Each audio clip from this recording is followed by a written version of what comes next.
বাজারে গিয়েছিলাম। এই যে মাছ নিয়ে আসলাম আজকে, যে কাতলা মাছ নিয়ে এসেছি, আর এদিকে রুই মাছ নিয়ে এসেছি।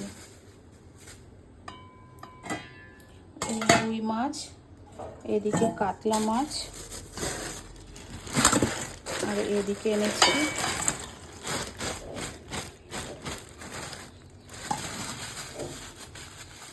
এনেছি চিংড়ি মাছ,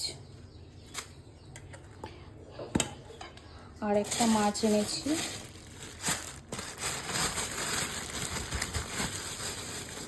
সামুদ্রিক কিছু মাছ। এই যে এই মাছটা নিয়ে এসেছি। আজকে এই মাছ বাজারে গিয়ে এই কেনা মাছ বাজার করে নিয়ে আসলাম।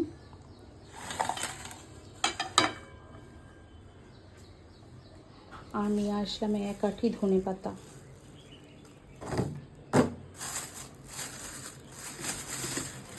একটা পেঁপে, আর এদিকে কাঁচকলা নিয়ে আসলাম। পেঁপে, কাঁচকলা, ধনেপাতা, আর এখানে ছোট ছোট সুন্দর বেগুন পেলাম। অনেক দিন পরে এই বেগুনগুলো পেলাম, তাই এই বেগুনগুলো নিয়ে আসলাম। এগুলো দিয়ে কিন্তু মাছের ঝোল খেতে খুব ভালো লাগে। আজকের এই বাজার করে নিয়ে আসলাম।